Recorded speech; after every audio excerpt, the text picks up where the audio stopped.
What's going on, people? It's Mr. Do Daily back again for the latest DoreOnTour show. Dialing with Des, your opportunity to come on and talk about all things Nottingham Forest. 5 days to go until the season starts. We're all really excited. Looking forward to inviting people on. If you'd like to join me tonight, there's the link commented on by DoreOnTour himself, whether it be Facebook or on YouTube itself. Please do tune in and listen to what the fans have got to say. Personally, I'm really excited, really looking forward to it. Really looking forward to being on again as well. What I will say before I start, if there's any fire alarms, they are genuine. So I'm going to run like hell this time. Those of you who tuned in last time, all 360 of you waited to see the outcome. It was like an episode of Coronation Street, a cliffhanger. Not involving Pat Lally this time. So, yeah, a bit of excitement towards the end of the last episode. But once again, thank you to everybody who got involved, made it a real success. Mr. Dore has said if I get that kind of response again, viewing figures and likes, he's going to terminate my contract. So please do hit that like button and he won't have to dig me out again on a Monday night. Watching last night, I didn't even know I was going to be doing this. And he's talking about Des doing his show on Monday night. So he just couldn't be bothered. He made out it was his birthday or something. But no, seriously, happy birthday, Dore. Hope it's been a good one. Really enjoys it. We all know the guy works really hard. We all know how much he puts into this. So really deserves a day off and the chance to take some time with his daughter. So nobody's going to begrudge him that. But the show must go on. The football season's getting ever closer. And like I say, it's just an opportunity for you to come on, hit that link and talk about anything you want to. If you want to ask me a question in the comments, I'm open to that. Really looking forward to it. Before getting to some of those comments, what I will say, if you're new to the channel, please subscribe. He told me about 10 minutes ago he's on 8.31 from 8.4. So get him up to 8.4 thousand, 8,400. That's absolutely amazing, isn't it? You know, again, he's been doing this for a few years and he's built it up to something quite special right at the time Forest are in the Premier League. So give it a subscribe. And like I say, give this episode a like.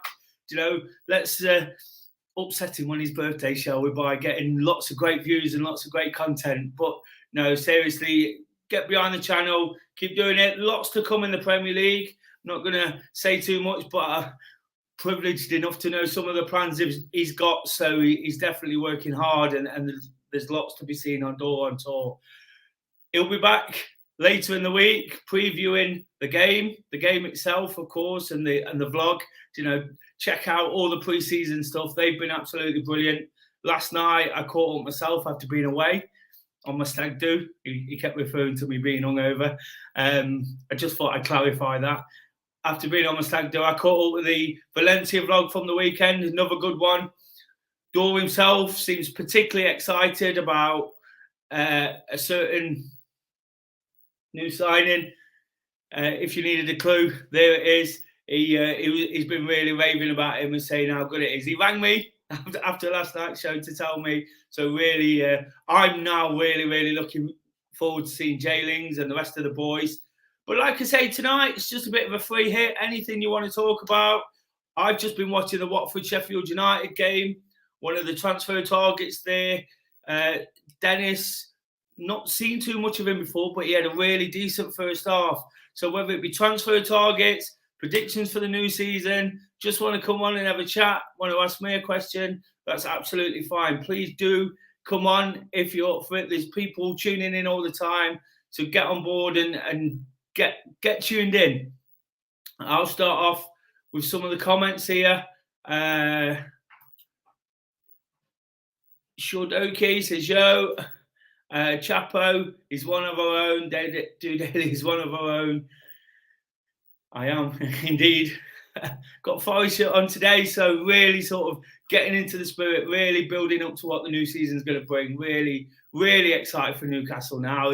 It's that final few days, isn't it? What I will just say before we go any further, well done to the women, of course. The England football team yesterday what a weekend for football before the first weekend of the Premier League. You know, that's got us all in the mood, hasn't it? So congratulate those. And of course, Forest have got a women's team. So if you have got time, do get along and support those as well. Because I know Dore has been to 1 or 2 games and support the ladies. So again, do check them out. There's all sorts of levels to this, like anything. You know, we all know Championship, Premier League. So you can definitely get behind them too. Annie says, I do daily and Reds. Hi, Annie. Eve, good evening, Eve. Hello, Des. Hope you're well. I'm good, Eve. Hope you are too. Keep those pictures coming. Jolly Ollie says, evening, Des. Evening, Jolly.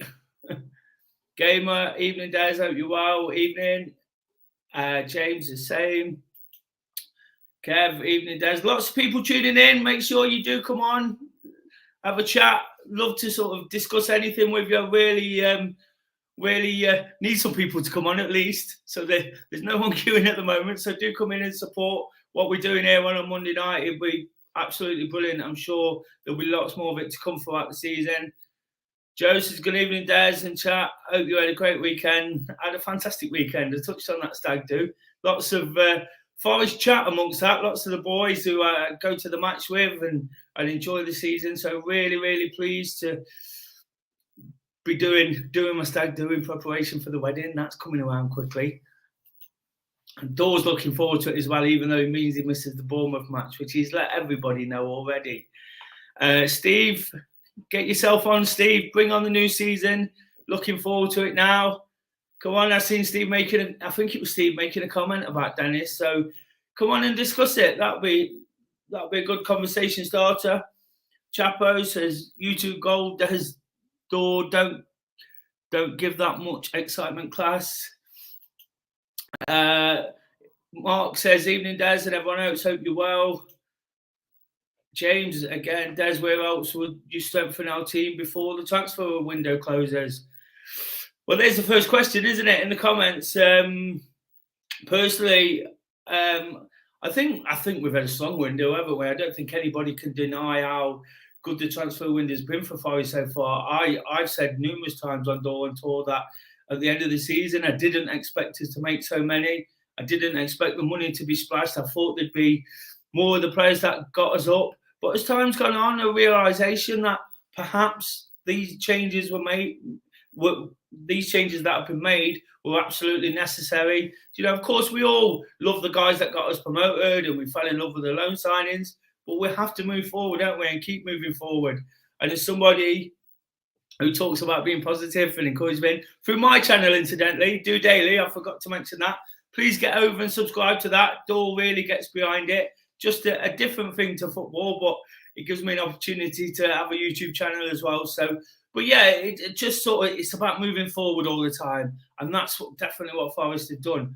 Personally, I still want Morgan Gibbs-White. I feel like I'm being greedy now, but I definitely want Morgan Gibbs-White on board. I think that'll be a fantastic signing. And with the forward players that are coming now, Jesse, of course, and the midfielders, I think that would just, for me personally, would be the icing on the cake. I think that gives us real Premiership strength in depth. I'd be excited by the prospect of seeing those guys sort of line up in those forward positions and really give it a go. And of course, if we can get those in by Saturday, even better. Of course, the window's open till later in the season. Later in the month, towards the end of August. So there's opportunities to still get people in. Of course, 1 or 2 will probably leave as well, which I'm fully expecting. As soon as Stevie Cooper's done his business, I'd imagine you'd kind of see a little bit of an influx of outgoings and people going the other way. If you've got anything on your mind in terms of who you want to bring in, who might go out the other way, I'll come back to it, who might go out later, but do drop that in the comments. Do comment on whatever the guys coming on say. That would be absolutely brilliant. But for me, just in short, again, the answer to James's question, really love to see Morgan Gibbs-White coming in. That would really sort of put a smile on my face and make it sort of like almost put the icing on the cake, as I say.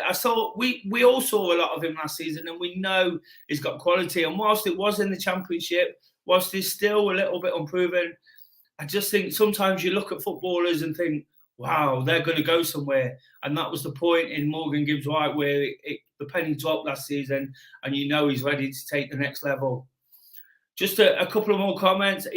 Mark says, evening, new Reds. The two red door, love the man, the guy's a legend. He is that, he's absolutely brilliant. And what he does for the Forest community and the sort of positivity he brings and the excitement when we're watching these shows and the personality. I wished him happy birthday today and said personality wins out every day, and he definitely does. The guy's got plenty of that. Why I can't compete with his charisma and his excitement, hopefully I still know enough to be able to put on a show. So like I say, do get involved. Kid says, so much nervous energy. What two players do you think we need, Mr. Daly? Well, I mentioned one already, didn't I? And tonight, looking at Dennis, I think that might be a good option. I'm not 100% sure. And on that sort of note, I'm going to bring in Steve. I mentioned him a little bit earlier. I encouraged him to come in. Evening, Steve. Hello. You all right? Yeah, right, mate. You okay? I'm good, thank you. How's things? Yeah, right, mate. Yeah, not bad. I thought I'd just pop on for for a bit. Keep you company. That's exactly what we need, mate. We need people coming in. Was it you who made the comment about Dennis? Did I see somewhere? Yeah, I'm just watching it now. He's looking quite impressive. He's quick. He's strong. He's quite direct. So I think he'd be a good asset to the team. He's quite similar to Gibbs White in a way. He plays out wide as well. So yeah, he's looking decent. Yeah, I noticed that a little bit myself. I must admit, I'd not seen as much as some people have. And I spoke to one or two guys this afternoon, a Leicester fan who obviously been watching the Premier League a little bit more than we have over the last 12 months. And he says he looks a really good player, looks really decent. And from what I've seen in that first 45, seemed to be at the centre of everything for Watford tonight, hasn't he? Yeah. Yeah, well, he started really well. The first 5-10 minutes, he looked so sharp. Is it a case? Is he playing for the move, or is he?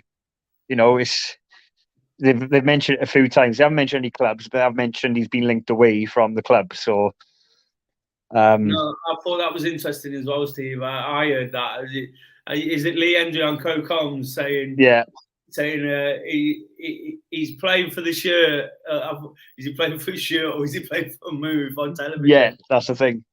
And a player you like as well, Des, Berg, is it? Berg. Don't get me started. That's the one I like.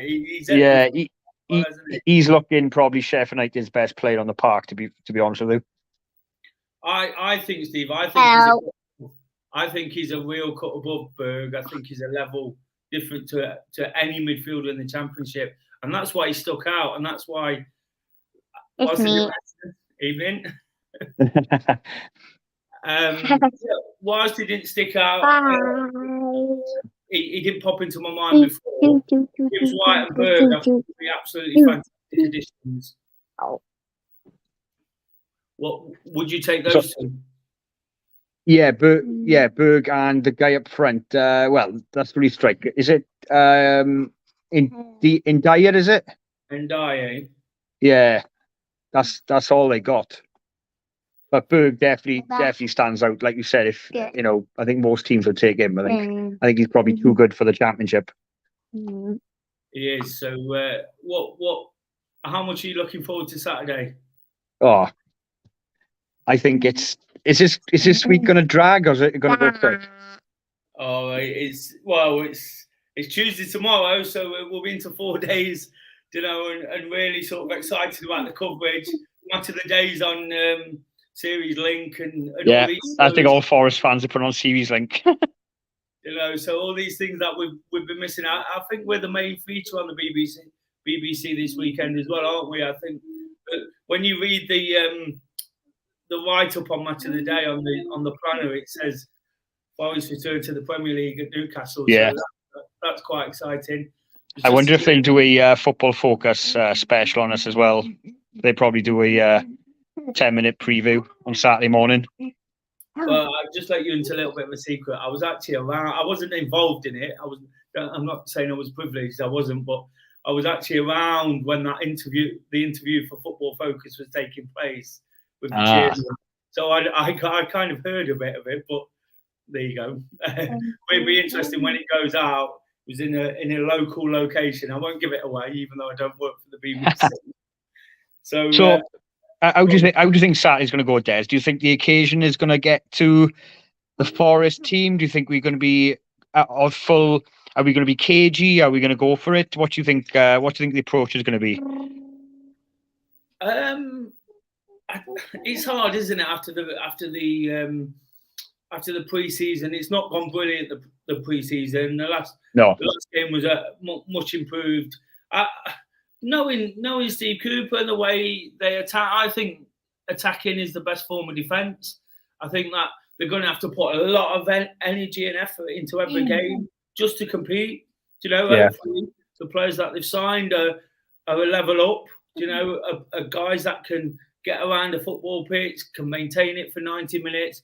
You've seen at times last year, even with some of our better forward players, like not better players, but the match winners, Davis, Zinkernagel, couldn't quite get 90 minutes out of them, could we? And because they tired quickly, and I think the pace of the game, and I'm sure that's where Cooper sees the major difference. Some of them in terms of footballing ability, I don't think he'd have gone and necessarily changed as soon as he has, but it's the energy and the effort and the fitness. That seems to me to be the level up.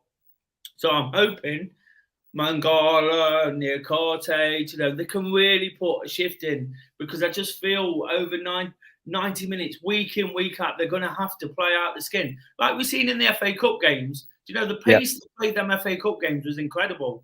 The reason we were successful is because the pace they played them at.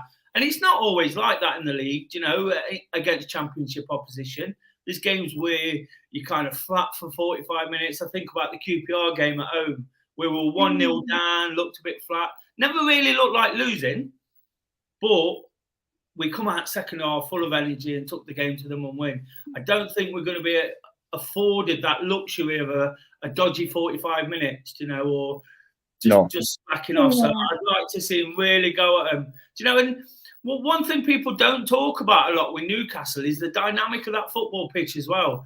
It's got quite a slope on it, and if you've got people running at you, just from my limited experience of being a footballer, if you've got people running at you and you're defending going uphill, the likes of Brennan Johnson putting those balls in behind, it's hard work defending. So I'd like us to really have a go at them. I don't think they've obviously made some signings, they've improved, they've got that little bit better, because they've got all that money. But I don't think that it's earth-shattering what they've done. I see there was someone in the comments mentioning... I've seen the... Sorry, I was going. There's somebody mentioning Maddison there, look. Yeah, Maddison. They're in for Maddison, and he is a good player. But again, we played against that guy last season. I think I'd imagine Newcastle would improve on last season, but again, if Forest are going to do well, I think it's one of these teams that we're going to have to perform against. And I'm quite happy with Forest's start. I'm not getting ahead of myself and saying we're going to take this or we're going to storm the table. But I'd have taken the first 6 or 7 games. We could have had a run. I think there was a year when Norwich came up and they had Liverpool, Man City, Man United, Chelsea. And we don't seem to have many of those. So it gives us a chance to at least settle in. And I think we can take something, Steve. I really do. I'm quite realistic, as you know, but I think we can take something. I would definitely, I know it sounds, I don't sound negative. I'd definitely take a point on Saturday, as a starting block. You wouldn't dismiss a point up there. And then follow that up with West Ham at home. And then we've got Everton away, I think, is it? It is, and then we've got 2 tough games back to back. Then Spurs and Man City. That will be, I think, that's when the real Premier League will hit us, and we go, oh, this is the harsh reality. We'll see how far we are there. When them games come around, we'll see how far we've come, and that'll be a true test. And then back to back games. Yeah, well, I'm pretty much the same with the point you made about a point at Newcastle. I think until we know what we've got in terms of the players we've signed, how they're going to fare, every point is crucial. Every point on the board in the first couple of weeks, if you're 4 games in, you've got no points, you're starting to like, do you know what I mean? Confidence will start drifting away. It will start getting tough. You get a point, you know, you come back, you nick a win against West Ham. You know, you go in against an Everton team that's not flying. You know, that we know is probably going to struggle. You go in against that away again, and you pick up a point, you pick up 3 points, and all of a sudden you've got off to an absolute flyer. So I would never sort of encourage playing for a point, and I don't think they will play for a point. But I'd be, I suppose, coming away from there now, I'd take it, and that's kind of something we both agree on. But yeah, really looking forward to it. You know, I think the atmosphere is going to be amazing. There's the fans going up, and of course I've got my ticket, thankfully. Are you going, Des? Yeah, I am. Yes. In the ticket lottery, I come out a winner this time, so really looking forward to that. Don't get a nosebleed up there, no. Oh well, I have actually been up there before when we was at the top of the championship when we was going. All right. I think Sholo Amiobi and Luis Enrique scored for them. Yeah, 2-0 was it? And against Billy Davis, that was Billy Davis's team, yeah. Yeah, it wasn't long after the West Brom game when we all thought. Yeah, it was rain. If I remember, it was tipping down. I think, wasn't it? It weren't the best conditions. It was. So yeah, it's always a great place as well, isn't it? Newcastle. It's always a great place. It's a footballing city, isn't it? To get up, and I'm going Friday as well, which will just add a little bit more of something to the whole thing. So really looking forward to that. But appreciate you coming on, mate. Love the fact that we got to meet last season. I'm sure we'll meet again this season at away games. But yeah, interesting that we spoke about a potential signing there. Mm-hmm. And Des, now we're in person. Thanks for loaning your house to me last week as well. No worries. Thanks for that. No worries. That's another story. We won't go into. Yeah, that's an inside joke. Cheers, Des. Right. Cheers, Steve. Bye.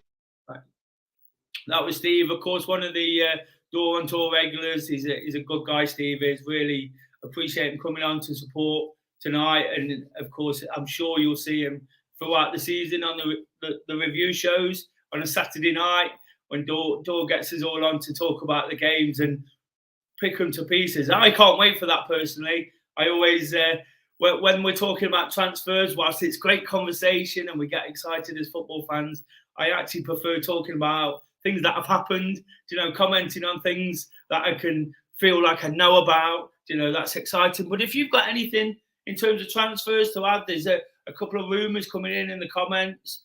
Newcastle going for Max Cornet, 17.5 release of the contract. Of course, there was that one there from Chapo and Madison, 50 million, Paul Leicester. Chapo said Dennis looks good in the championship. Happy with Bowler as backup for Jesse.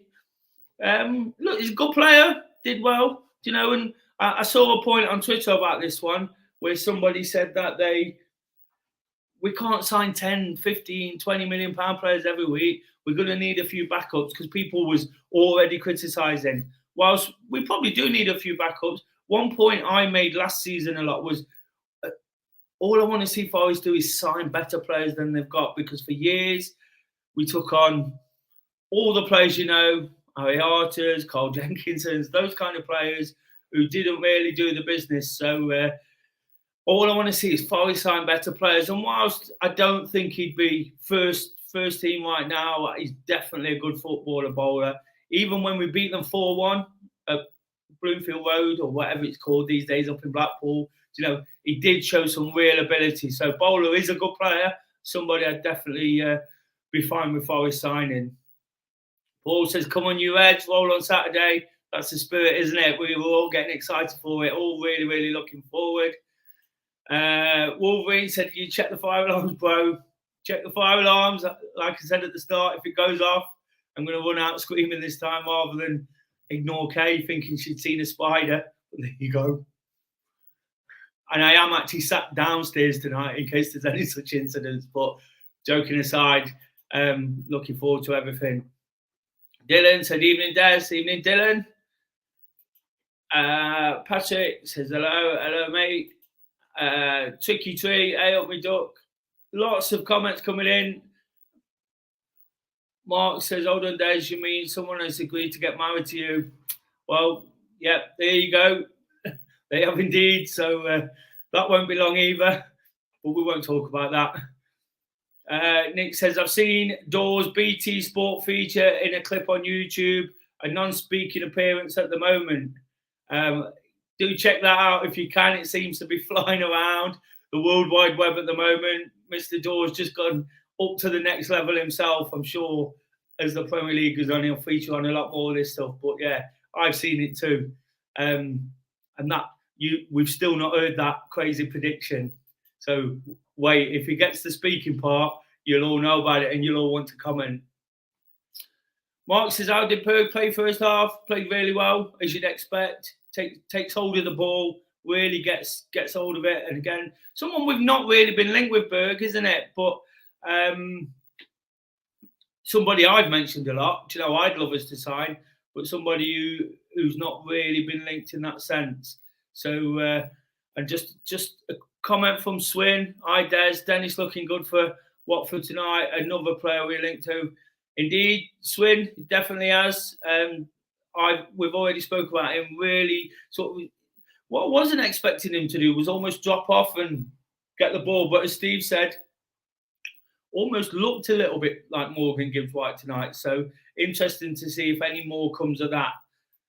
Just a couple more comments before we get our next guest in. Dylan says 1st of September, the window closes.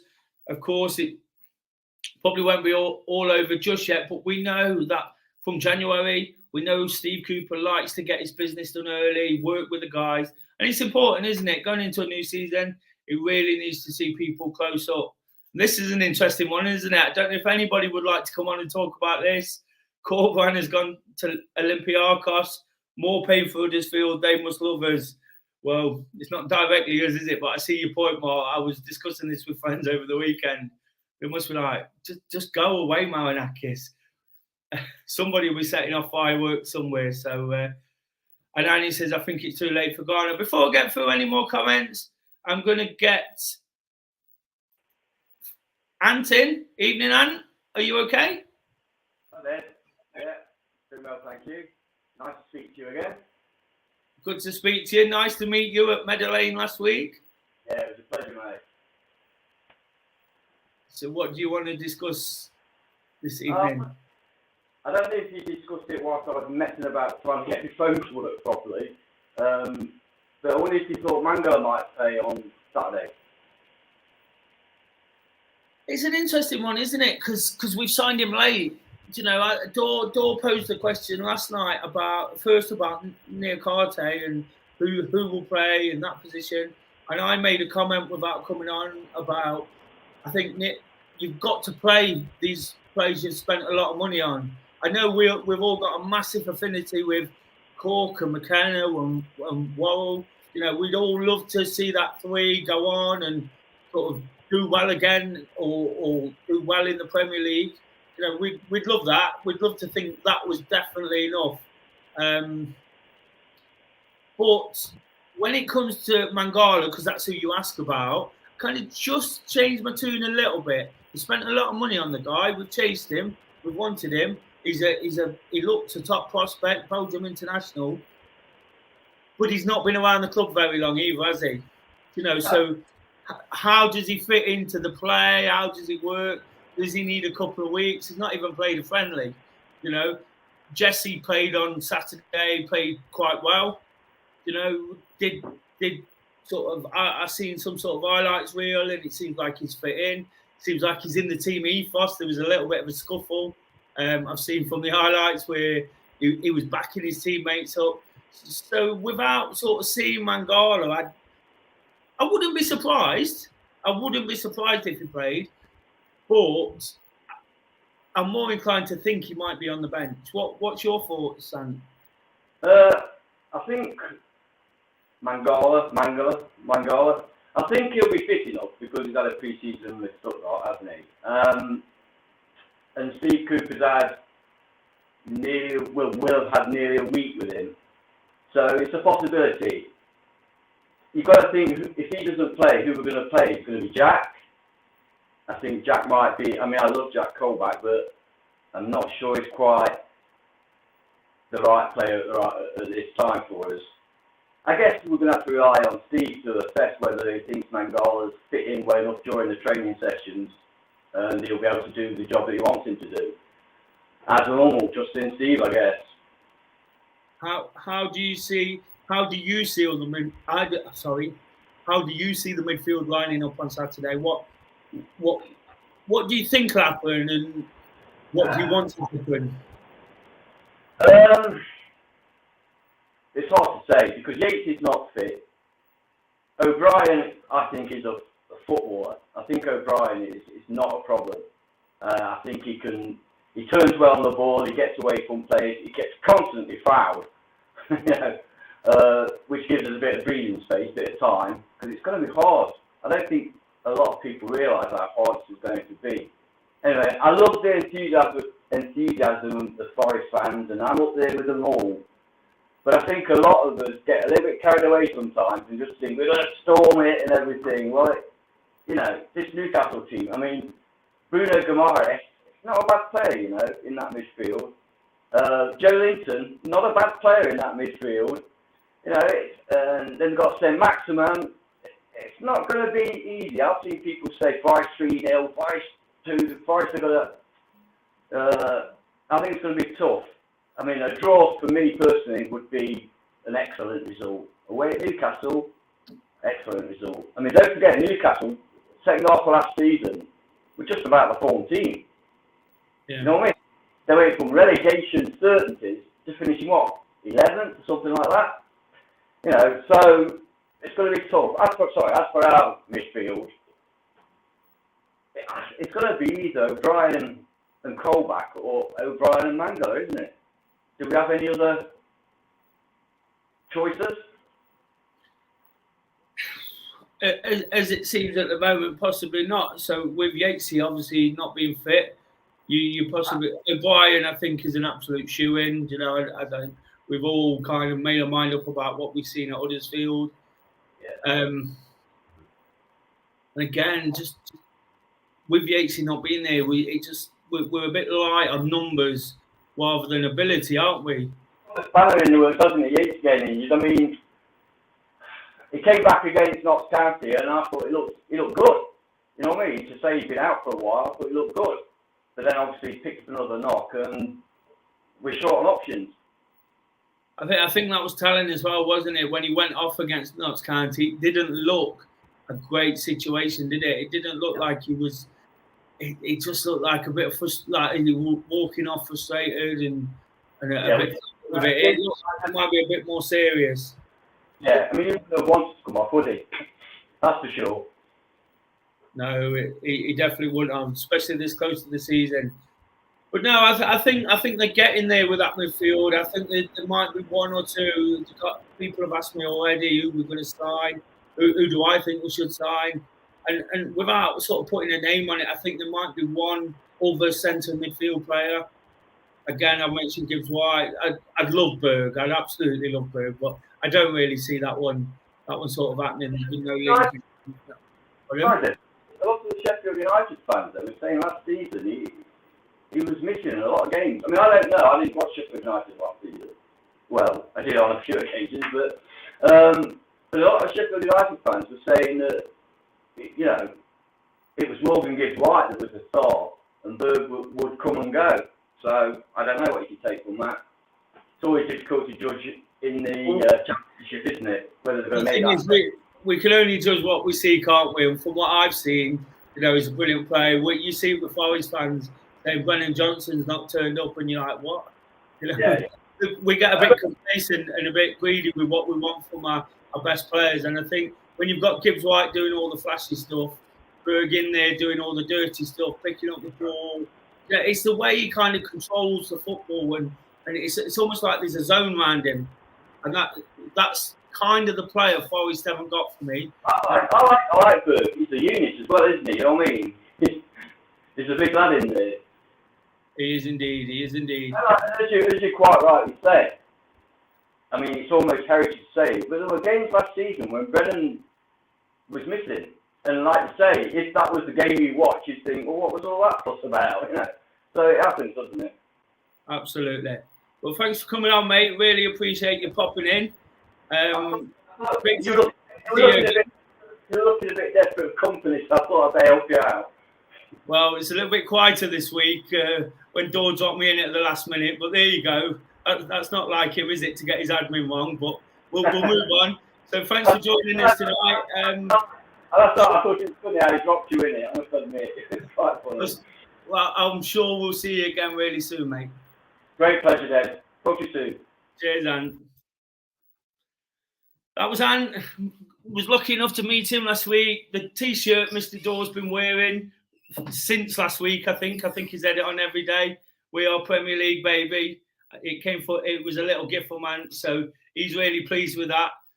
Just going to get through a few of these comments. Wolverine says, Steve, I'm jealous of that beard. I think everybody's jealous of Steve's beard.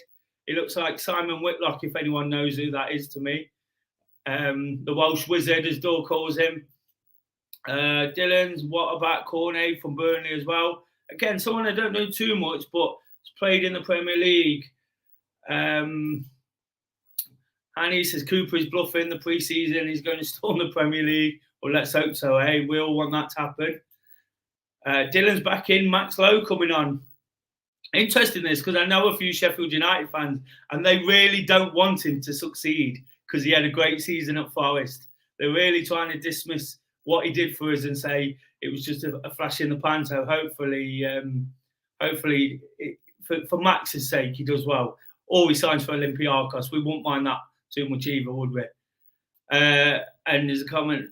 Sorry, I've read that one. There was another comment here. Morgan Gibbs White not signing until he gets an invite to the wedding, Des. Well, he'd definitely get an invite to the wedding if he comes. But speaking of invites to the wedding, I'm going to bring in the next guest. Not just on DoreOnTour. He's coming to the wedding. Andy was on the stag do. Are you okay, Malcolm? I'm fine, mate. Although everybody today at work said I've got a sore throat. Why is that? Had I been out in the sun, yeah. Had a great weekend. I didn't get a lot of sleep though. No, me neither. But we won't talk too much about stag do's. What happens in Brighton stays in Brighton and all that. But are you looking forward to it, mate? Do you know one massive weekend follows another massive weekend? I can't believe it. Somebody stopped me at work today and said it's Premier League week, and I was like, yeah, I can't believe it. 23 years of waiting to get back there, and it feels so different. And yeah, it's going to be very special. We've been sorting out all our transport tonight. Who's going with who's going in which car and what have you, who's going on the coaches, trains, whatever. And can't believe it. I really can't, Des. It's a bit surreal, to be honest. I think when we're actually stood or sat in that massive upper tier up at Newcastle at St James's Park, then I think it'll hit home. And yeah, it'd be great. It'd be fantastic, mate. It's just exciting now, isn't it? You know, it's been 23 years. You've seen it all. Everybody knows who the coach is. Everybody knows Malcolm, Dore's right-hand man, or gaffer. One step up from Dore, Malcolm. He is Premier League. What I'm hearing tonight, though, Des, is he dropped you in at the last minute because he forgot it was his birthday. He forgot it was his birthday. Yeah. Well, why does that not surprise you? Why does that not surprise you? Oh, dear. So yeah. There's a comment here. Look, this is interesting, isn't it? Because we was chatting about the fixtures, weren't we, whilst we was away at the weekend? 7 of our first 13 now are on TV. That's another sort of measure of Premier League, isn't it? It is. I think also it's the measure of Forest, because if I remember rightly, somebody will correct me if I'm wrong. I know they will, but I am certain that Forest were in the top 10 of televised games for the last X amount of years because of the pull of Forest. So 7 of 13, I didn't realise it was that many. Does it surprise me with it being Premier League? No, everybody's going to want to see as much as they possibly can. I would imagine some of the broadcasters are thinking, like we are as fans. We talked about this weekend, as I think it's going to be a pretty much up and down season. There's going to be some games where we get hammered. There's going to be some games where we cause an upset. and then others it's going to be, hard fought battle. But yeah, it'll be great to see us. Whatever, get it.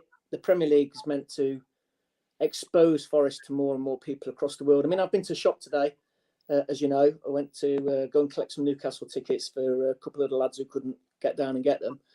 And there was a Chinese family outside. They'd all bought shirts. The few that were left in the shop, they'd bought training wear, they'd bought T-shirts, and they were taking photos. They were talking about the first 5 games. And that's not unusual. The last 3 times I've been down, there's been people from Malaysia, Philippines, China. There was a Chinese TV crew that day when we were down there. So yeah, it's massive. It's interesting you say that. As you know, I live very close to the ground, literally within spitting distance, and I'm always around the ground doing something or another. And it's like that every day. It's not that there's thousands of people at once. It's just that there's a trail of people who probably would never have come along, never heard of it, want to see a new Premier League ground. It's just people always there, always in the shop or taking photos or on Trent Bridge, and it's that interest that's been created, hasn't it? And the TV, and I heard something last week about the social media hits Forest get compared to other clubs. It's absolutely staggering, the number, and the fact that the playoff game was the most viewed Championship playoff final ever. Which again is staggering, isn't it? It's the draw of Forest, isn't it? Pardon? It's the draw of Forest. People, wherever you go in the world, and people say, where are you from? You say Nottingham. They say one of 3 things: Robin Hood, Brian Clough, or Nottingham Forest. And it's not always in that order. No, but the Premier League's a brand, isn't it? It's a global brand. And to expose Forest now at this time to that massive audience, that worldwide audience, is so different to what it was when we were in the Premier League previously. And there's a lot of money involved, a lot of money. And if we can stay in there for 3, 4, 5 seasons, who knows what we'll do. You say that, who knows what we'll do. I'm going to put you on the spot, Malcolm. Just a late score update. Dennis didn't score, but it's 1-0 to Watford. What will we do? How will Saturday go, first of all? I think it's going to be tough. I can see us scoring. I'm not sure we're going to win. I'll be very happy with a draw. There's going to be a lot of pressure on Newcastle. There's going to be 50-odd thousand Geordies there. It's a sellout for them, as usual. There's going to be a lot of pressure on them. And I think if we score first, if we can quieten the crowd down, the first 15 minutes is going to be hard. If we can score or we can quieten the crowd down, or we get the crowd to get on their back, who knows what can happen? Because there's a lot of expectation on them this season with the amount of money they've spent and the amount of money they've got. So, and if we do quiet them down, it's been said about us before, hasn't it? Quite a lot. If you quiet the Geordies down, 15 minutes in, they'll be moaning, they'll be leaving, chucking the season tickets on the pitch, doing all the things they usually do. So we can come through that. But how do you see the season going, mate? Do you think, of course, you're a DoreOnTour regular, you're featuring all the vlogs, but how do you see it? Somebody who sees so much of Forest. And I've seen so much over the years as well. I have a lot of happiness and a lot of disappointment. Realistically, I think anything between 12th and 14th, I think, will be a massive season for us. That'll be great. Realistically, I just want to survive and get into the next season. And I'm not being negative about that. We've got to be realistic. We've got a brand new team. It might take a few weeks for us to gel. We've got some tough fixtures before the end of September. So, being realistic, if we can get as many points on the board as we possibly can, and if we get off to a good start, a half decent start, 12th to 14th, I think is probably about our measure. I think that would be absolutely fantastic, and it'll be fun times at Newcastle and Everton, maybe, if we can get some points on the board, won't it? I think we stand a better chance against Everton, because I think they're a club that's in disarray, and I think there's an awful lot of pressure on Frank, and they don't appear to be doing anything in transfer market. They're it's well documented. They've got challengers of their own. And I think Everton's somewhere we can go and get something out of that. I think we'll do better than expected against West Ham at home. I can actually see us winning that. West Ham are sometimes a little bit erratic. So, yeah, I think it will be interesting. The first 5 games are going to be interesting. First 5 home games are going to be interesting. I think Paul agrees with you there. Personally, I think we'll draw at Newcastle and beat West Ham and Everton. Yeah, Russell, I can see us doing that. Russell saying the same. But like I say, we'll have a good time, whatever, Malcolm. Des, just remember, there's about 27,000 steps up that to that top tier where we're going to be sat. So get in early, recover, and then you've got plenty of breath to have a sing-song. Absolutely, and we'll be doing that as loud and as proud as we always do. Thanks Absolutely. for coming on, mate. Really, really appreciate everything and a great weekend. And hopefully tonight's sleep brings us all back down properly. Absolutely. Cool. Cheers, Mel. Right, I'll see you soon, Des. Take care, mate. Good to see you. Cheers. Bye. Cheers, bud. See ya. So that was Malcolm. Of course, everybody who watches DoreOnTour knows who he is. Don't forget, guys, if you enjoying the show, please give it a thumbs up. Otherwise, I might get sacked by Mr. Door in the morning. Sacked in the morning and all that. Talking about someone who's going to get sacked, hopefully. Eckingbottom has been booked. I've just got a feeling he's going to go early. I've really got a feeling he's going to be the first one sacked. And I don't think there'll be too many of us disappointed, will there? There's more and more people coming in as the show goes on. 112 watching. Like I say, do give it a thumbs up. Please do subscribe. If you want to get behind the channel, support Mr. Door and his Premier League adventure. There's always the super chat. You can donate to the channel. He's always looking to develop things, make things better. And it comes at a cost. A lot of time and effort's put in. He works really, really hard at this, in all hours. Misses sleep and all sorts. So get behind the channel if you can. And, of course, phone in now if you want to get on. Before I get on to the next guest, I'll just run through another few of these comments, trying to get as many as I can in. Of course, comment, happy birthday, Mr. Door. It is his birthday today. I have gave him the day off. As Malcolm said, he'd forgot. I mean, we know what he's like. Swin's back in. Hope to see you Saturday, mate. Can't wait. Definitely, Swin. Definitely love getting people on. What I will just say about Saturday, of course, Door gets behind the things I do as well. I do a bit of content creating for a football website called Pitch Footy. Please check that out on Twitter and Instagram. Download it. It's an app where you can predict what your team do. I'll be interviewing people for that. Just 20, 30 seconds. If you want to get involved, score predictions, or let me know after the game, I'd love to meet up. Just 3 or 4 people, but it's something I do to sort of what I've been doing on the back of this as well. So that's fantastic for me. But please come along and speak to her. I know Door will be more than happy for me to mention that. Another comment here. Wolverine said Newcastle have only made 3 signings this window, one of which is his goalkeeper. I'm very confident we will win. I'll probably feel different on Saturday. I'm sure we're all going to feel massively nervous on Saturday. I'm sure we are. But to get the next person in, David, good evening. Good evening, mate. I'll tell you what, it's great to see you because it's like Gabby Roslin replacing Jamie Carragher. Everybody wants to watch you. Sorry, Mr. Door, but I need a slight insult in there somehow, and I have to try and make it funny. Leave him alone. It's his birthday today. We can't say it.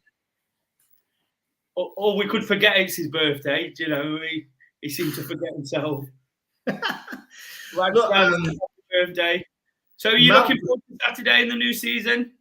I am. I'm delighted. I'm supposed to be away this weekend and let my wife go away instead. So I'm watching at home on IPTV. Only way you can do it when you're abroad. Can't wait. Got a mate who lives down the road. He's a Newcastle fan. So we're having a few drinkies and see how it goes. I'd kind of fancy us to bring something back away from the Newcastle game, Des. It wouldn't surprise me if we win. As Malk said, by the way, Malk's great. There's going to be a big expectation on Newcastle. The second half of the season was an extraordinary second half of the season. They were think they were bottom or next to bottom or something like that at Christmas, and it's very rare a club makes an escape and Eddie Howe turn them around. And I think that's only really added to the expectation. And Forest will go in as underdogs, and I think that suits us very well. I think it will. There's a couple of comments there around Mangala. He seems to be the talking point this week. Is he going to start? And I made my point kind of on the sense that, and Wolverine backed that up there, saying he's had a full pre-season. I've got no doubts on his fitness. I just wonder whether the shape of play, the fact he's just come into the club, you're still getting to know somebody. Nick says Toffolo played the next day. That was a friendly though, wasn't it? That's not the Premier League at Newcastle, and that's the big thing. I fully believe that the people we spend money on should go into the team. Again, Dore asked the question last night about Surridge and Awoniyi. My point is get Awoniyi in because we know what Surridge can come on and do. Yeah. Whereas if Surridge starts and it doesn't go to plan, we don't know how Awoniyi is going to fare in the Premier League. Do you see what I mean? So I'd go that way. I'd go with players who we need to get in the team and see how they perform. What do you feel about there's 3 positions, isn't there? And it's kind of the spine of the team. It's Nikate, Mangala, and Awoniyi. Who, if all, will play? Well, first of all, Steve Cooper was saying the other day, he said, we're working with elite athletes now. I mean, they're always very close to match fitness. So to pick up on your point, can they fit into the system fairly quickly? I think it was, forgive me if I get his name wrong, Liam Henshaw. He does the pizza charts. If it wasn't Liam, it was somebody else, was saying that the way his former team played, it was Stuttgart, wasn't it? They play I believe that they play in a very, very similar fashion to way Forest do. So therefore, yeah, he's had a full pre-season. He should be pretty fit anyway. Could he drop straight in? Yes, he could. Will he drop straight in? I think he will. If Yates was if he was fit, then I don't know. Is Colback ready? Is Colback good enough rather? I'm not sure. No disrespect to Jack.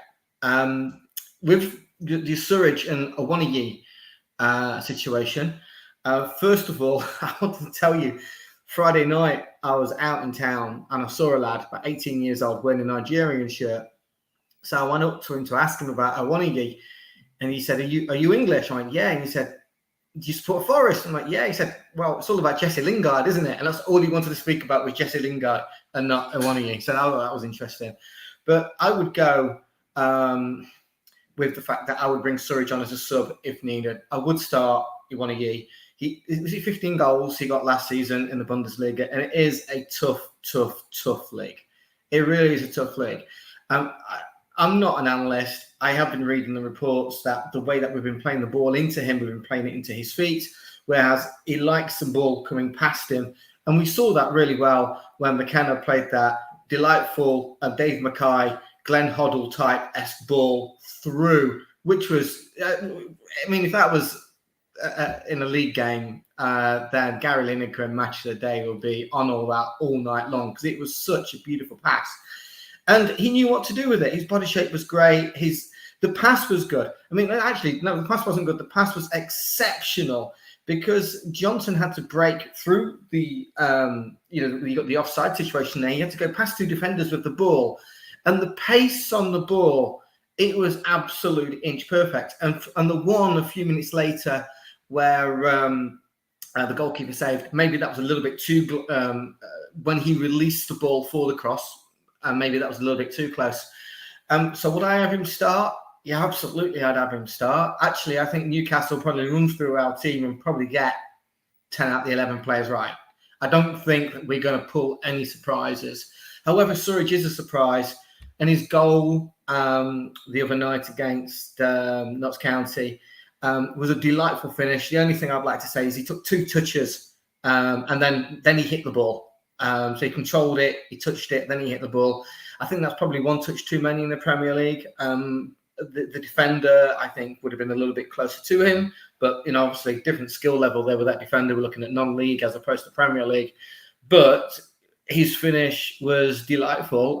We saw, Sam, score some wonderful, wonderful goals last season. You know, he really did stick it right in. And his positional play is bloody good. He can pick the ball up. I can't remember one of the goals last year, but he switched it from centre to left. And I like him. He's good. I don't think he'll take the Premier League by storm, but I think he could be a very, very good player for Nottingham Forest in the EPL. His strength is there as well.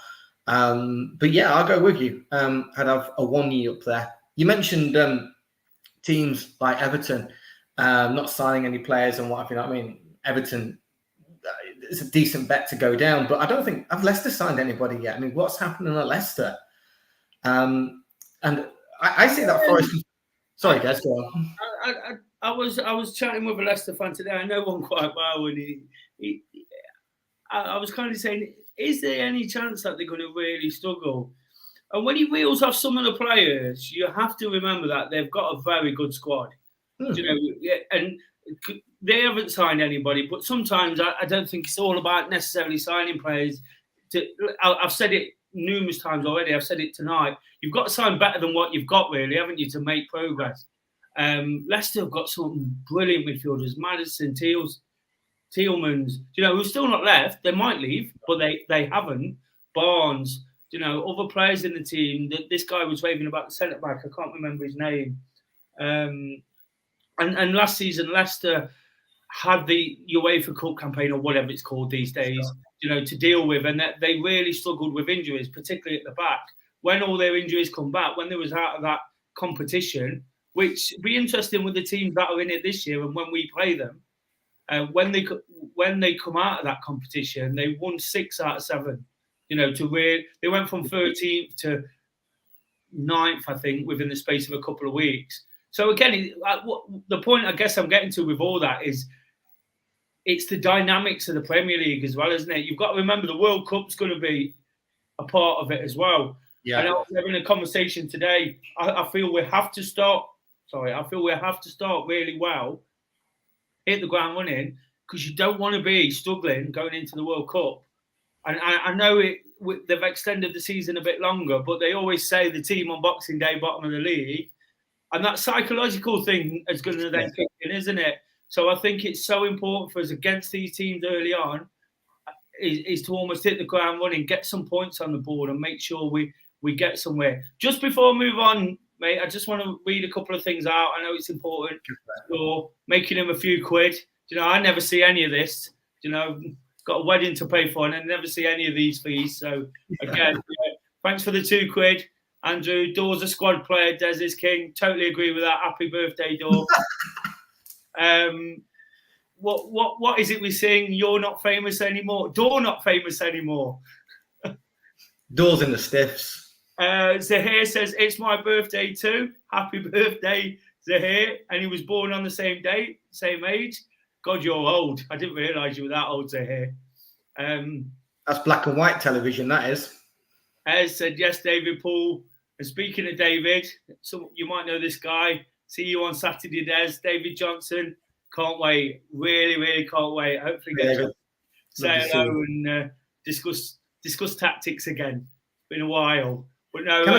Can I pick up on your Leicester point? Yeah, of course you can. Right. One of the things that Forest have been doing for the last upteen amount of years is having a huge wholesale changes. We bring a new manager in and we bring in 10, 15 new players. And we never make any particular progress. Now, this season, we need to upgrade. No disrespect to the players that brought us up. And obviously, we had 5 players leave because, plus Graben, 5 players leave because they're on loan. So this season, we've had to sign quite a number of players and we probably need another 6. But I like what you said about only bringing in maybe 1 or 2 or 3. Doesn't upset the balance. You can bed people in. And if your squad is at the right age or just underneath the right age, maybe it's only 2 or 3 players that you do need. And don't go for that massive disrupt because we've shown it by, especially during the Fawaz years, you know, just signing randoms and we're all getting hopes and what have you not. They don't settle. And it's very, very difficult to bring players in and to get them to settle into the area. Many of them are living out of a suitcase. Now, I know they've been kind of grown up with that to a certain degree, but it's not easy. So maybe, Des, you're right. Only bringing in 2 or 3 players is probably better, could be better than signing 8, 9, and 10. And here's another thing. You just reeled off some really, really good players there at Leicester. What's it going to cost them to sign a better player?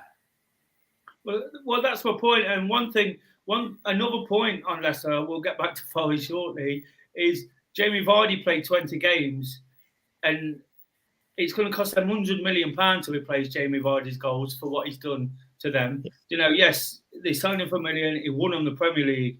He's coming towards the end. We know he's going to slow up, but to replace him for like and get an out-and-out goal scorer who's at the top of the scoring charts in the Premier League every season is going to be virtually impossible. So yeah, they probably are. They probably have peaked in my mind, but you've got to sign better players. I've said it about Forest. The amount of players we've seen come in, not improve the team and disappear, and I think it's so important. And now, again, we mentioned the likes of Josh Bowler. There's another comment not too long ago about Tavernier or for Middlesbrough.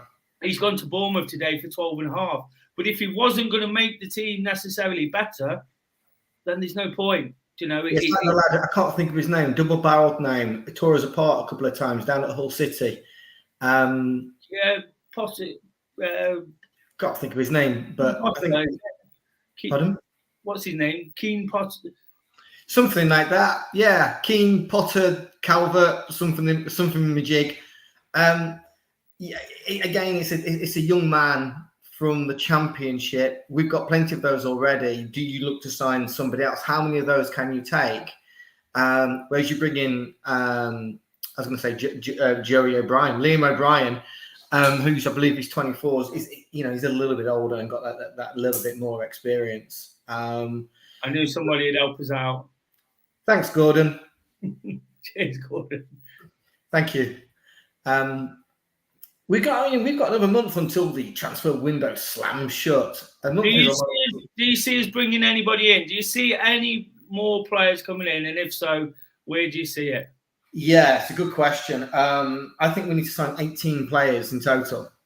It's a huge amount. And there was somebody saying on Jamie's channel earlier that you're only limited to 15 transfers in the EPL per transfer window. Whether that's true or not, or correct or not, I don't know.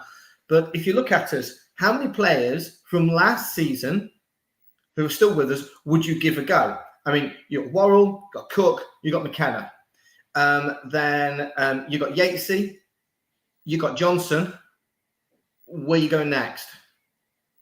I'm sure there's going to be one name I've missed out. And you think, right, okay, so we've got a squad of 25.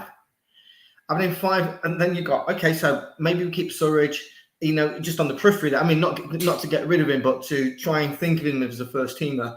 And Steve Cooper thinks that Alex Martin is EPL class. So let's say we've got 7 players there. Need another 18. Because what we have right now got a really good squad on paper, but when we go and play against Newcastle pretty much know what our team's going to be. We've got strength. We don't have depth. And I think we need another 8 players. And when you say where we're going to fill that, I think it's going to be right across the board. Maybe less in the wing-back roles, because I think we stocked up on there, especially on the left-hand side. Got a bit on the right-hand side as well. But Richie Larea, don't know. Big question mark. Another centre back, maybe 2 centre backs, maybe certainly a couple of centre midfielders, 4 in attack. I think you've got a point, because this, for me, last season, and we all seen it towards the end of the season, Forest was almost the walking wounded, weren't they? Injuries really took toll, and we know Cooper. There was a lot of talk about players coming back from injury early and not, and I think some of that was out of necessity more than out of choice or a bit of gamesmanship, as was suggested all the time, because we know Cooper. Well, I believe Cooper. He felt he had a strong first 11 for the Championship, but after that, the strength weren't there. And we heard the interview last week after the Notts County game when he was quite scathing on the squad players, the fringe players that are not likely to feature. That when he was asked about signings, he said it 6 weeks ago when we got more. He said, "Do we need more? Do we need more signings?" And he said, "Yes, we need them." Or they said, "Will you get more signings?" And he said, "We need them." It's my belief that's why he hasn't put pen to paper yet on his contract. He's very happy at Forest. He will sign his contract. He just wants to make sure that he can get the best opportunity this year as a manager. And Forest know that they can't let Cooper go. So Cooper's won't be signing his contract until the transfer window closes. And all Steve is going to say is, I just want to get the transfer window closed and then I'll sign it. But it's a tactic that's being used by manager after manager. You mentioned like what sort of player do we need up front? I think we need a variety of attacking players that bring different things in so that we can mix and match against other teams. Now, David's watching. And, I think David's my height, about 7'6". I think we're both about 5'6", 5'7". We've got some big strapping strikers, but a shorter, faster striker can bring something different, but also the vision that they bring in it as well. So in terms of new players coming in from a forward perspective, let's go back to Roy and Collymore. Two strikers, fantastic for Forest, did football differently. Collymore was just outstanding. And we kind of forget Brian Roy from sometimes. I think he scored 14, 15 goals in that first season. But he used to stick out on the left and cut in, extremely tricky. It was slighter. He was a little, he was a little smaller and what have you not, but he brought something different to the game. And I think we need to do that. We need to bring variety to our attack. And that's going to help Steve. Because when he does make a substitution and we go, all right, it's like for like, so number 9 for number 9. But if it is a number 9 for number 9 or number 10 for number 10, that's fine if we're going to go for like substitution in terms of the position. But quite often, it's good if that player has different abilities to be able to bring in to put the opposition's defence on the back foot. Absolutely. And just a couple of comments to sort of reaffirm that we've only got a squad of 20 who can play in the Prem at a push. I think we will sign another 5 players. But that's an interesting one as well, isn't it? Because I've heard Cooper say numerous times, I always talk about how much I listen to his interviews and listen to them back and try and figure out what he's meaning. He said he works with 20 players, doesn't he? He likes to work with just 20 players. Doesn't like a big squad. Doesn't want anybody around creating negativity in the room kind of thing.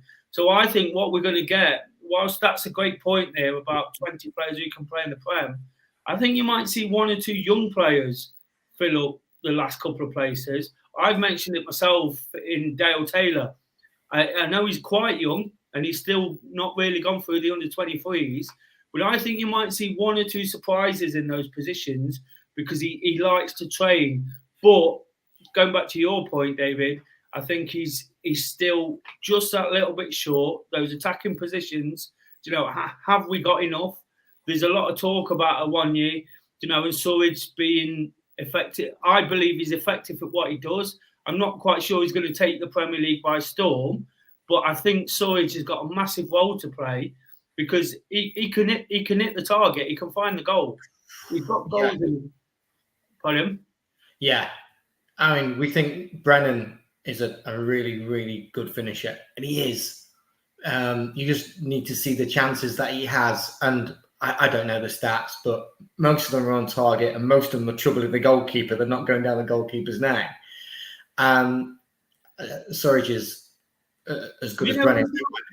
Surridge reminds me of, and this guy had a really good Premier League career. No, not fantastic. He didn't pull up any trees, but he had a good Premier League career because he moved from club to club. Remember Tommy Johnson, who used to play for Notts County? Oh, right, okay. He all he ever did, if you watched him play football, was shoot on target. If he had the chance to shoot, whether it be 4 yards or 40 yards, he's shoot. And I kind of see sometimes if you've got that opportunity, because a lot of it, when we're not doing well in games, a lot of it's going to come down to opportunity strikes, only needing 1 or 2 chances. Those kind of players, That's why Lingard, I feel, will be a massive asset as well because he shoots on sight. But Surridge, whilst he's not quite the same player, not quite the same target player, it's the way when he gets the ball, his thought is of shooting on goal.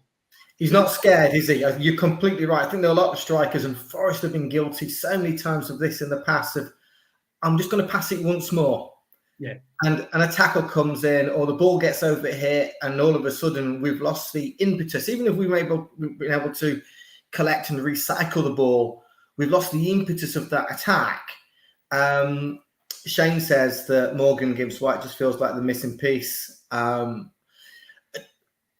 player of that caliber, I would agree. Whether it's him or not. I've been banging the drum for Morgan Gibbs-White since before we beat Huddersfield, but I just think he would be the perfect link now. He can play up front even if he has to. Do you know, this is a comment, and whilst I'm a little bit reluctant to read it out because it's quite obvious. Is he going to be a hit or the Nigerian Selenzi? Well, no. Quite possibly, but if he's a good player, if he's worth the 17 million we spent, you know, somebody like Morgan Gibbs-White, somebody not happy that I mentioned the Derby player there. If someone like Morgan Gibbs-White buzzing around, you know, with Lingard doing his role, perhaps coming off the left, Morgan Gibbs-White feeding off things, again, the ability to shoot from range or beat a player, I think that's going to be really, really crucial. Like yourself, I just think there's at least. I don't think it's going to come. If we go back to the start of this show, Dave, the first question I got asked was, who else would I like? And Morgan Gibbs-White was the first name I mentioned, because I just think it's that whilst we perhaps need bits and bobs around the field, another midfielder, we might need a centre back or one or two positions elsewhere.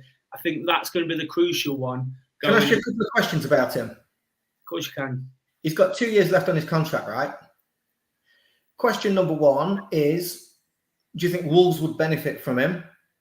And question number two is, if Morgan Gibbs-White plays for Wolves this season and has a good season, do you think he's going to get add value to his transfer fee? Because I don't think Wolves are going to sell him.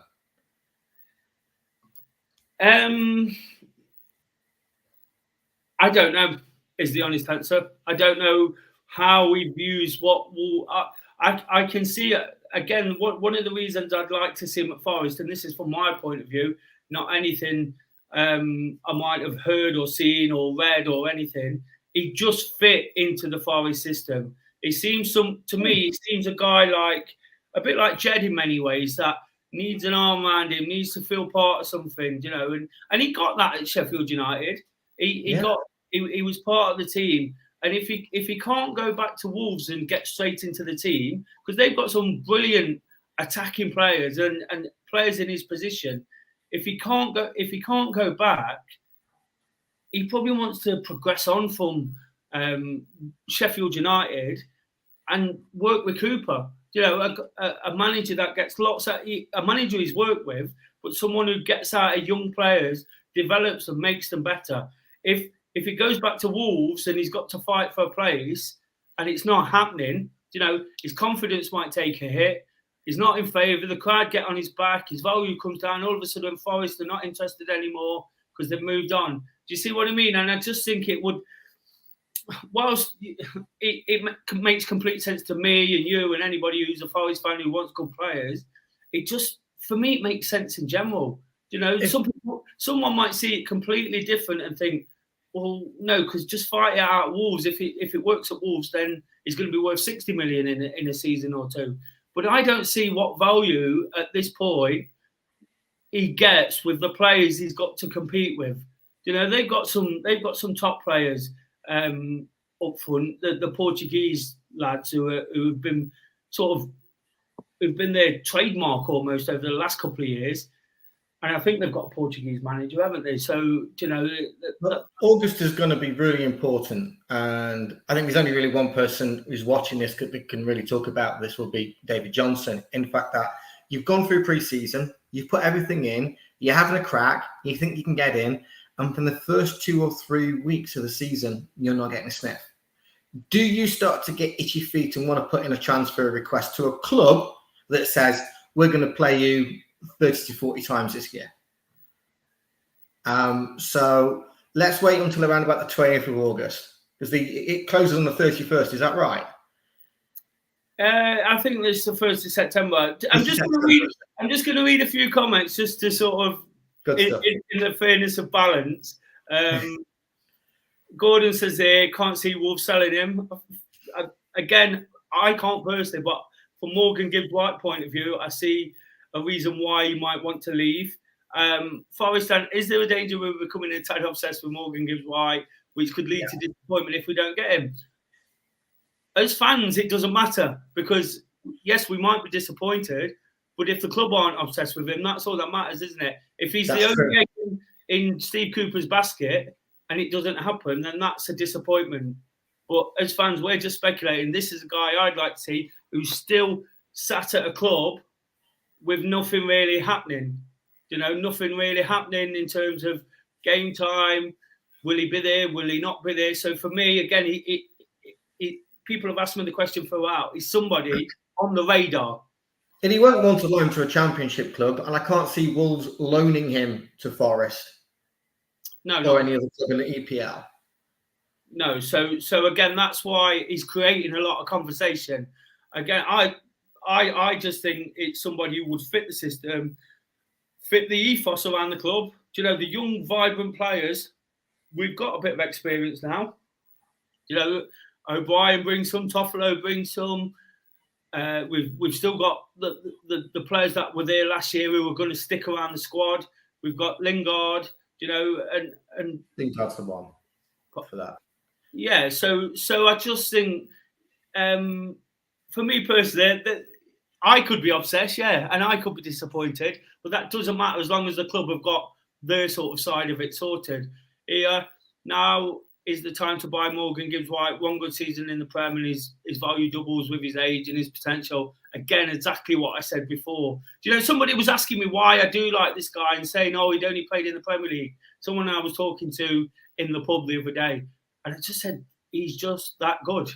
Sometimes you see a footballer and you think there's something a bit special about them.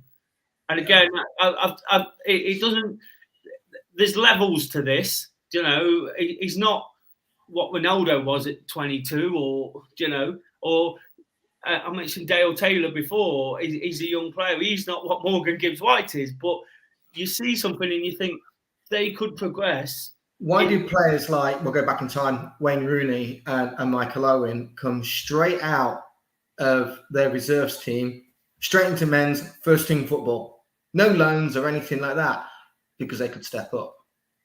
And the benefit that Morgan Gibbs White has got, he's had a full season in the Championship. Just because he's played a season in the Championship doesn't mean that he's not good enough to go and play at this level.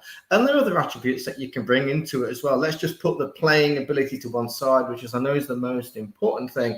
But as Steve Cooper talks about an awful lot in terms of the maturity of that person and what he brings into adapting, learning, listening, the application of it, getting on with his teammates, and being a team player.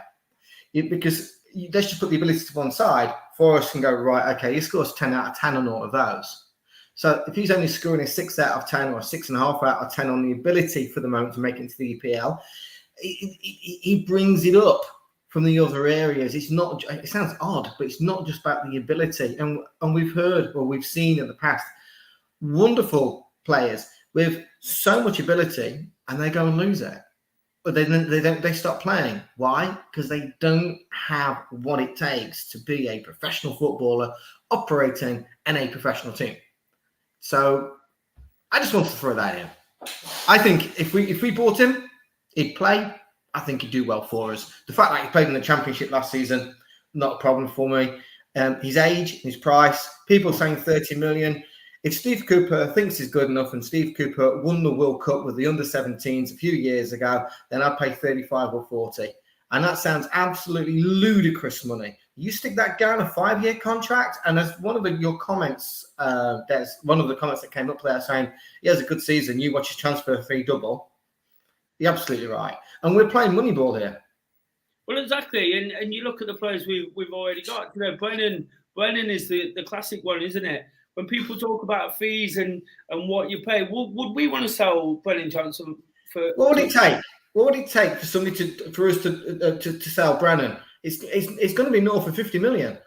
Exactly. We wouldn't sell him for 30 million. So I understand why Wolves are playing hardball, and I just get a feeling. But to move on slightly from that, because at some point we are going to have to stop talking about Morgan Gibbs-White. Hopefully he does sign. But I'm going to sort of finish on the striking positions and this comment.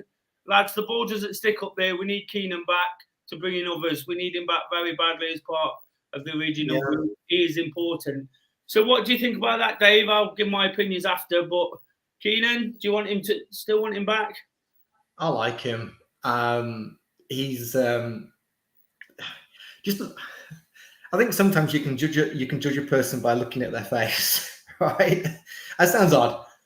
That guy means business. He absolutely means business. There is no way he is going to give an inch, in any football game. I mean, this guy's going to be still playing when he's 60 and on crutches because he loves the game. He absolutely loves playing. You can see it. He just lights up. And I wouldn't be surprised at all if Keenan comes, and I wouldn't be surprised if Garner comes as well. No, I would not be surprised if you get Garner and Keenan coming in, and that'd be great. But I don't see them until the second half of August, once the season started, and they recognise that they're not going to be playing, because they won't be. There's a comment here saying, I think Keenan will be a great addition. We're sorely missing someone who can hold the ball up and bring others into play. And again, what a job we did at that last season. Do you know, I go back, one of the real turning points in the season, I've been asked through some of the things I do about where did it change for Forest? What happened? I always talk about when Cooper stepped in, walked through the door. But one of the real games, there's games that stick out was Millwall away. We actually got battered for about 35 minutes. I remember Afobe was giving Joe Worrell a particularly tough time down his side. And then all of a sudden, we'd not seen much from Keenan at all before that. 2 or 3 games in, and might have even been his second game. And after about 35 minutes, he got hold of the game by the scruff of the neck. And for the next 35 minutes, till he went off, or 30 minutes, or however long he stayed on in that game, he just turned it around in our favour. And it wasn't a game where we played brilliantly in that first half. In the second half, we really grew into it because of the way he grabbed the game. He was holding it up. He beat 2 or 3 men. He was pushing people aside. But then ultimately, his performance for me wore down Millwall. We scored in the 92nd minute. Yeah. We're quite lucky in the way we nicked it right at the end. But it was his performance that wore them down. And then again, in that playoff semi-final at home, he's obviously not fit. He wasn't fit at Wembley, But that second leg, he came on and he really turned the tide again. We were going to get beat in that second half. We were under the cosh, and they were going to score again. He put Keenan Davis on, and all of a sudden that ball started sticking. Turned the play around, and we looked up in extra time. We looked the one slightly more likely to go on and win it in extra time before the need for penalties. And I think that was so important, and we can't underestimate the value. We didn't get bags of goals. Everyone was talking about his goal scoring record, and that's not great, and his shots and this and that. But what he did, when he was in the team was so important. I remember the goal at Blackburn where he'd been pushing players off him, and then he slips a ball through to James Garner, who took one in the bottom corner. And again, we won that game on the back of his performance, I believe. I think he'd be such a great addition right now. We're talking about forward players. And it works well with him and Sam, doesn't it? We know Keenan, he tires a little bit. He tires out of games, or he puts so much in. He did, but he wasn't playing before January. And he got stronger and he picked up that knock. But what it reminds me of, Des, you know, when we went to school, we didn't go to school together, of course, but when we went to school, we were in the senior school, the comprehensive, whatever you went to, and you're a first year, right? So you're 12 years old and you're playing against other 12-year-olds, and a 15-year-old or a 16-year-old plays on the other team, just walks in and he puts the wind right up here. Forget the ability. He puts the wind right up here. That's what Keenan Davis does to the opposition defenders and midfielders. They don't want to play against him because they know they're going to get hurt. It's not that he's going to foul, but, I mean, bouncing off him, it's like bouncing off a mountain. You know, the guy's solid, and he's actually really good as well. You got some good comments coming up here. Yeah, brilliant. You know, continue to score quality goals. I don't think he's got the balance of Collymore. When Collymore could strike a ball from 25, 30 yards, and he had great balance. When I've seen Davis striking the ball, I don't think his balance is as good, and therefore I don't think he gets the power in the ball that he should. Something he can prove on, just in my opinion. But does he pick the ball up deep? Can he knock off one or two? He's more like Michael Antonio to me, actually, when he was playing for Forest after we picked him up from Sheffield Wednesday for $1.5 million. Absolutely. I made that reference a few times. There's a really interesting comment coming up here. And I'm not going to get into it because we could be here for another hour and a half. Davis over White, but both will be great. That's an interesting one. But I think, Dave, I've been on for nearly 90 minutes. I'm going to call it an evening soon. So thanks for coming on. As ever, really, really appreciate your points. Great points made. We got through quite a bit there, didn't we, towards the end? So thanks for joining me. And thanks for the work you do. Enjoy the game. Just remind us all where you are watching the game from. I live in Cognac in France, and my mate is a couple of streets down the road. He's a Newcastle fan, so my wife and son are away for the weekend, and I'm going to go around here and a couple of bottles of wine and what have you not, and watch the game on IPTV. Absolutely. Don't mind saying that. Hopefully, you'll have some. You'd celebrate with an extra bottle of wine when we win. Bottle of red. Mate, I'm only going to drink red, obviously. Look, thank you so much. Thanks to Ben. And I don't know how to sign off here, but if you want to log me out, that'd be cool. Cheers, Dave. So thanks to Dave and everybody that come on tonight. Really, really enjoyed that. As you can see, we could go on all night chatting about all things Forest. Absolutely brilliant. Some great points made. Everybody's really looking forward to the final few days of the pre-season. You know, on Saturday, it's all about the Premier League. And I, for one, can't wait. The guys who've been on, all the comments, lots of people still getting involved. Don't forget to give this episode a thumbs up. It'll be fantastic support for the channel. If you'd like to donate, of course, there's that opportunity too. It is Mr. Dore's birthday, so I'm sure he'd really, really appreciate that. And any comments, you know, of course, follow DoreOnTour across all the usual media platforms. Just sticking that up, which I'm going to get told off for not doing right at the start. So there was a comment in there somewhere, actually. I'm going to actually try and dig it out. Dore told me my P45 was on its way because I'd got Malcolm in, which I think is a bit harsh on Malcolm and me. So get behind this episode and make sure he's got no choice other than to go with it again. But no, thanks, seriously, guys. Really appreciate it. Been over 100 people watching throughout. You know, it's been brilliant. Of course, we're all absolutely buzzing, flying. Hopefully, we sign one or two more. Some of the names we've mentioned come in before the end of the week, if not before the end of January. But no matter who's on the pitch on Saturday, I'm sure we're going to get behind it. Up the Forest.